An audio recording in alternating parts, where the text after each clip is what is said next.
Good afternoon and welcome to Pregame Kettle Talk. This is your host, Biernat, and today I'll be joined by our beat writer, Matt Liberman. Now, after a rain out yesterday, Cotuit will be back in action today as they host Orleans.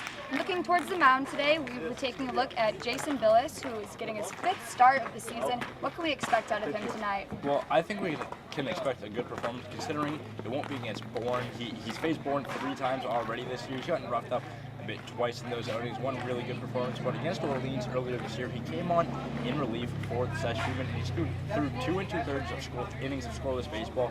Really solid stuff. He was really able to go up and down this order, command his fastball well, and command his breaking ball well as well. That's something that he struggled with in the previous games, especially last game against Bourne, where he had 5 walks in his 4 innings. He couldn't keep his fastball low, and he couldn't keep his breaking balls low or where he wanted them to be. They were either in the dirt, they were up high, or they were right over the plate. He really couldn't choose his spots. I think that's going to be the biggest thing here because we know he has amazing stuff. He has top 5 to top 10 draft lottery potential material. He can reach 99 miles per hour with his fastball, and he has a devastating slider. It's all a matter of can he pick his spots. Now, looking at tonight's offense, these two teams do represent the #1 spot in the East and West Division. What can we expect out of these two power lineups? Well, with Orleans, you can certainly expect a dynamic lineup. 7 hitters hitting above 300, and Jimmy Herron, a teammate of Griffin Conine and Zach Cohen, is an animal. Typically bats leadoff for Orleans because he has speed, he has power, he has just about everything. Was leading the league in batting average for a while. He is a stud at the plate, and so is the rest of this lineup. Cotuit as well, though, also a really solid lineup up and down the order. They have power hitters. Griffin Conine is as good as anyone in this league, so it's a matchup of the 2 offensive juggernauts of the league. Now, for more on today's game, we're going to send it down to reporter Sean Ellertson, who is standing field side with head coach Mike Roberts. Thank you, Kara. Now, Coach, no wins in the last 3 games. What is tonight's key to getting back on the winning track?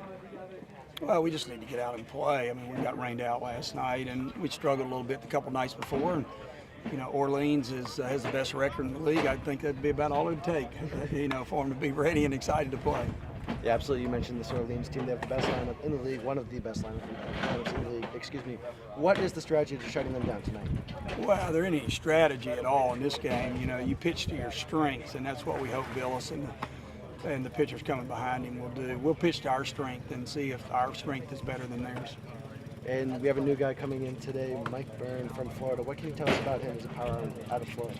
Well, Michael started the year at University of Florida as a starter and pitched, I think, four starts there, and then Coach Sullivan switched him to a closer, and he did an outstanding job for him in about 30 appearances. So you probably won't see him this evening. He did a bullpen yesterday, but he'll be ready to go tomorrow, and he'll jump in with Coda and Schubert in the last couple of innings, and we're looking forward to getting him out there soon. All right, thank you, Coach. Now back to you, Kara. Thanks, Sean. Now, we spoke about the lineup, and we've seen a little bit of a change today with Taryn Vavra in the 5 spot. What do you expect out of this lineup, and what do you think about the changes today? I'm really not quite sure what Coach Roberts is doing. I understand keeping the first 4 because that's Griffin Conine, Grayson Genista, Brett Kittim, and Michael Tolia. They've been really hot as of late, all 4 of them, especially Tolia, really seeing the ball well, but the rest of it, I'm not quite sure. Taryn Vavra batting 5th. I understand that he can make contact, but I would want that at the end of the lineup personally because if he can make contact and put the ball in play, that gives you a better opportunity to have him on base when you get to the heart of your lineup with Conine, Genista, that top 4, and I don't understand why John Presto continues to not be in this lineup. He's one of the best hitters in the league when he is on. I understand he strikes out a lot, but that's also become the OPS era of baseball, where it's guys taking big hacks that are able to hit home runs. They do strike out a lot, yes, but when they put the ball in play, they do amazing things for you, and he certainly is one of them. He was leading the team in home runs for a while, still leading them in doubles, and he hasn't played in 3 games. So I'm really not quite sure what Coach Roberts is doing with Presto, considering he is one of the most dangerous hitters in the entire league, and he's not seeing playing time. Absolutely. Now we're going to go back to Sean, who is standing field side with Chase Cohen. Thank you, Kara. And Chase, your first start last game out. What was the biggest adjustment that you had to make after coming out of the bullpen all year long? Didn't really change anything up. It's better to get into a routine, and I was used to that at school, being a starter, so it wasn't really much different, but just getting back to the same stretching and stuff. So do you attack hitters any differently coming out of the bullpen as opposed to being a starter, or is it the same mentality? Same mentality going with the fastball, really. My slider was working really well, both out of the pen and starting, so it was kind of same approach.